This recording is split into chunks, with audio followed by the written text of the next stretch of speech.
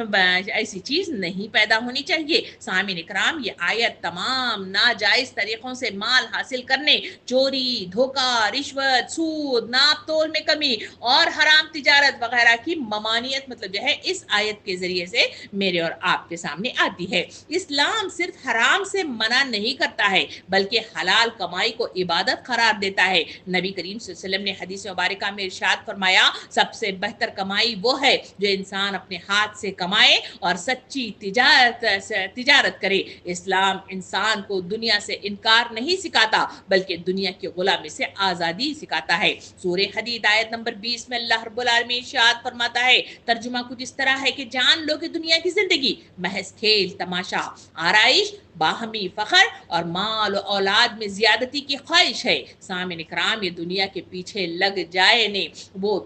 جانا دراصل وہ دھوکے میں پڑ جانا ہے۔ جو دنیا کو آخرت کا زینہ بنائے گا وہ مطلب جو ہے کامیاب ہوگا۔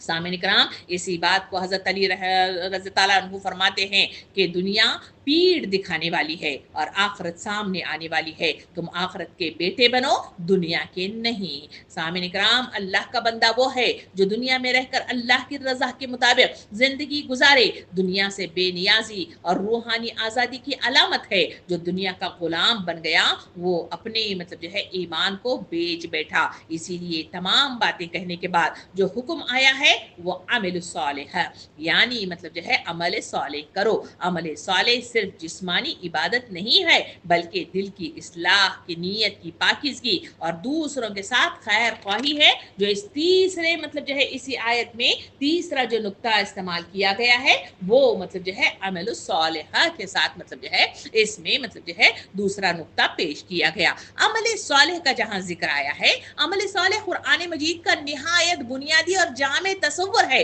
جو ایمان کے بعد سب سے زیادہ قرآن مجید میں دہرایا گیا ہے۔ اللہ رب العالمین نے ایمان اور عمل صالح کو ہمیشہ ساتھ ساتھ ذکر کیا ہے۔ ذرا مطلب جو ہے سورہ لقمان آیت نمبر 8 کو مطلب جو ہے ہم اس کا مطالعہ کریں، اس کا ترجمہ ہمارے سامنے یوں بیان کیا گیا کہ بے شک جو لوگ ایمان لائے اور نیک عمل کیے ان کے لیے نعمتوں کے باغات ہے۔ اور سامعین اکرام، عمل صالح کے سلسلے میں یہاں جو تفصیلات بیان کی گئی اس میں ہمارے سامنے آتا ہے کہ عمل صالح کی دو بنیادی شرطیں ہیں۔ پہلی شرط یہ ہے کہ نمبر 1 اخلاص ہے، یعنی عمل صرف اللہ کی رضا کے لیے کرے اور دکھاوے کے لیے نہیں ہے۔ اس بات کو سورہ بینہ آیت نمبر 5 کے ذریعے سے اللہ رب العالمین نے واضح کیا۔ ترجمہ اس طرح ہے کہ اللہ کی بندگی کرے، اپنے دین کو اس کے لیے خالص کر کے بالکل یکسو ہو کر نماز قائم کرے، زکوٰۃ دے، یہی نہایت صحیح و درست دین ہے۔ دوسری مطلب جو ہے جو شرط رکھی گئی ہے وہ ہے اتباع سنت۔ پہلی اخلاص تھی، دوسرا ہے اتباع سنت، یعنی عمل مطلب جو ہے نبی کریم صلی اللہ علیہ وسلم کی ہدایت کے مطابق ہو۔ اس بات کی مطلب جو ہے وضاحت کے لیے اللہ رب العالمین نے سورہ آل عمران آیت نمبر 31 کے ذریعے سے ہمارے سامنے بات کو واضح کیا۔ ترجمہ ہے کہ اے نبی صلی اللہ علیہ وسلم، لوگوں سے کہہ دو کہ اگر تم حقیقت میں اللہ سے محبت رکھتے ہو تو میری پیروی اختیار کرو، اللہ تم سے محبت کرے گا۔ سامعین اکرام، یہ مطلب جو ہے وہ نقطہ ہے جو اس مطلب جو ہے آیت کے ذریعے سے واضح کیا گیا، یعنی مطلب جو ہے صالح عمل صالح سے مطلب جو ہے پہلے طیبات مطلب جو ہے کھانے کی ہدایت، صاف اشارہ اس طرف نہیں مطلب جو ہے ہماری طرف اشارہ کر رہا ہے کہ حرام خوری کے ساتھ عمل صالح کے کوئی معنی نہیں ہے۔ صالح کے مطلب کے لیے شرط اول یہ ہے کہ آدمی رزق حلال کھائے۔ حدیث مبارکہ میں نبی کریم صلی اللہ علیہ وسلم نے ارشاد فرمایا کہ لوگو، اللہ خود پاک ہے، اسی لیے پاک ہی کو مطلب جو ہے پاک چیزوں کو پسند کرتا ہے۔ پھر آپ صلی اللہ علیہ وسلم نے ایک اور حدیث مبارکہ میں یوں ارشاد فرمایا، اور مطلب یہ ایک شخص لمبا سفر کر کے غبار آلود پراگندہ مطلب جو ہے ہو کر وہ آتا ہے اور آسمان کی طرف ہاتھ اٹھا کر دعائیں مانگتا ہے، یا رب یا رب، مگر حال یہ ہے کہ روٹی اس کی حرام، کپڑے اس کے حرام، جسم اور اس کا حرام کی روٹیوں سے پلا ہوا، اب مطلب جو ہے کس طرح ایسے شخص کی دعا قبول ہوگی؟ ان آیات کے ذریعے سے ہمارے سامنے واضح طور پر مطلب جو ہے یہ بات آئی کہ تمام مطلب جو ہے چیزیں اصل میں عمل صالح کی مطلب جو ہے رکاوٹ بنتی ہیں نہ، یہ سب رہبانیت سے اس آیت کے ذریعے سے منع کیا گیا اور دنیا کا بندہ بننے سے منع کیا گیا۔ عمل صالح کرنے کی ترغیب کے بعد فرمایا آخری مطلب جو ہے جو نقطہ اس آیت کے ذریعے سے جو پیش کیا گیا وہ ہے کہ انی بما تعملون علیم، یعنی مطلب کہا گیا کہ تم جو کچھ کرتے ہو اللہ رب العالمین خوب جانتا ہے۔ سامعین اکرام، یہاں مطلب جو ہے یہ بھی چھوٹا سا ٹکڑا ہے مگر اس کے اندر بڑی مطلب جو ہے چیزیں، بڑی مطلب وضاحتیں اور بڑی مطلب جو ہے نصیحتیں اس مطلب جو ہے ایک ٹکڑے کے اندر انسانیت کو کی گئی ہے۔ یعنی انی بما تعملون علیم، یعنی یہ صرف خبر نہیں ہے بلکہ تنبیہ اور نصیحت ہے اور تسلی، یہ تینوں چیزیں اس آیت کے اندر پوشیدہ ہے اور یہ تینوں چیزیں انسانوں کو مطلب جو ہے مخاطب کر رہی ہیں۔ وہ تین چیزیں کیا ہیں؟ اس میں سے مطلب جو ہے پہلی چیز ہے کہ نیک عمل کرنے والوں کے لیے اس آیت میں مطلب جو ہے بشارت دی گئی کہ ان کے نیک اعمال ضائع نہیں ہوں گے۔ دوسری طرف مطلب جو ہے جو نقطہ بیان کیا گیا ہے وہ دوسری چیز ہے کہ گناہ کرنے والوں کے لیے اس آیت کے اندر تنبیہ ہے کہ کوئی عمل چھپ نہیں سکتا۔ اور تیسری مطلب جو ہے اس میں جو نقطہ بیان کیا گیا ہے کہ مخلص انسانوں کے لیے سکون کہ ان کا عمل اللہ کے علم میں محفوظ ہے۔ سامعین اکرام، اللہ تعالیٰ جانتا ہے جو کچھ تم کرتے ہو۔ دراصل قرآن حکیم کی ایک مطلب جو ہے مرکزی تعلیم ہے جو اللہ رب العالمین کی ہماگیر علم، نگرانی اور عدالت الہی کو واضح کرتی ہے۔ یہ احساس دراصل انسان کے ایمان، اخلاق، نیت اور عمل سب پر گہرا اثر مطلب جو ہے ڈالتا ہے۔ قرآن مجید میں جگہ جگہ بار بار اللہ رب العالمین نے فرمایا کہ اللہ بندوں کے ظاہر اور باطن، قول اور فعل اور نیت اور ارادے سب سے باخبر ہے۔ انی بما تعملون علیم، یعنی اس حقیقت کی طرف اشارہ کرتی ہے کہ اللہ کی نظر میں ہر عمل خواہ چھپا ہوا ہو یا ظاہر ہو سب اللہ رب العالمین کو معلوم ہے۔ اسی بات کی مزید وضاحت کے لیے سورہ مطلب جو ہے حجرات آیت نمبر 18 میں اللہ رب العالمین ارشاد فرماتا ہے، ترجمہ ہے کہ اللہ آسمانوں اور زمین کی ہر پوشیدہ چیز کو جانتا ہے اور تم جو کچھ کرتے ہو اسے خوب دیکھتا ہے۔ سامعین اکرام، اس آیت میں اللہ کے علم کا جاننا اور بصیر یعنی دیکھنا دونوں صفات کا ذکر اس آیت کے اندر کیا گیا ہے تاکہ بندہ بدعملی سے مطلب جو ہے بچتا رہے۔ اسی آیت کی تفسیر بیان کرتے ہوئے امام فخر الدین رازی رحمۃ اللہ علیہ اس طرح روشنی ڈالتے ہیں کہ جب بندہ یقین رکھے کہ اللہ اس کے ہر عمل پر نیت اور ہر خیال سے باخبر ہے تو وہ گناہ سے رک جاتا ہے اور نیکی میں اخلاص حاصل کرتا ہے۔ اللہ کے علم کی یاد دل میں خوف خدا پیدا کرتی ہے، یہ احساس ریاکاری کو ختم کر دیتی ہے۔ عمل کی اصلاح اس احساس سے ممکن ہے۔ ایمان کی پختگی بھی اسی وقت حاصل ہوتی ہے جب بندہ یہ جان لے کہ میں جہاں بھی ہوں اللہ مجھے دیکھ رہا ہے۔ سامعین اکرام، اس پوری آیت میں انسانوں کو جو نصیحتیں کی گئی ہیں اس میں مطلب جو ہے یوں نصیحت کی گئی